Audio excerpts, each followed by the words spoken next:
महाराज साहब दो शब्द बस।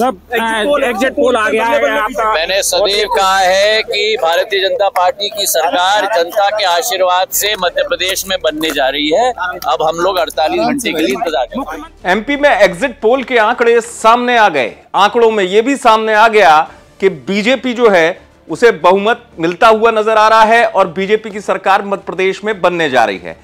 लेकिन तमाम एग्जिट पोल जो निकले, उन एग्जिट पोल में जो सबकी नजर थी वो ग्वालियर चंबल अंचल पर थी।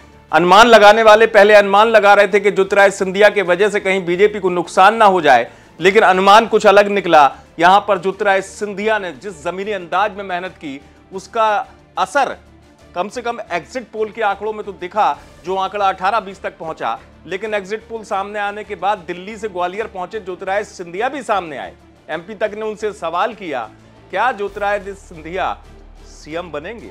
तो जवाब भी सुन लीजिए। महाराज साहब दो शब्द बस। एग्जिट पोल आ गया है आपका। मैंने सदैव कहा है कि भारतीय जनता पार्टी की सरकार जनता के आशीर्वाद से मध्य प्रदेश में बनने जा रही है। अब हम लोग 48 घंटे के लिए इंतजार करें। 48 घंटे की बात कर रहे हैं ज्योतिरादित्य सिंधिया। वो कह रहे हैं, पहले मैं कहता रहा हूं कि बीजेपी जो है मजबूत स्थिति में है, लेकिन सीएम को पद को लेकर वो साफ कुछ कहते हुए नजर नहीं आए, चले गए। जी हां, जाहिर सी बात है ज्योतिरादित्य सिंधिया जो हैं वो कभी भी सीएम पद को लेकर ऐसा उनके बयानों में नहीं आया कि वो कभी इच्छुक हैं, महत्वाकांक्षी हैं या उनके मन में इस तरह की कोई अभिलाषा है।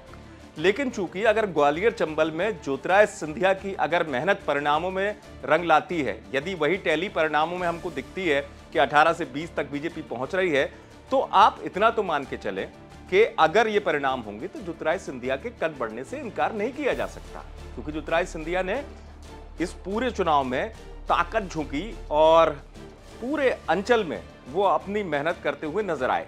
लेकिन हार होगी तो उसके मायने भी निकाले जाएंगे, ये बात भी सच है।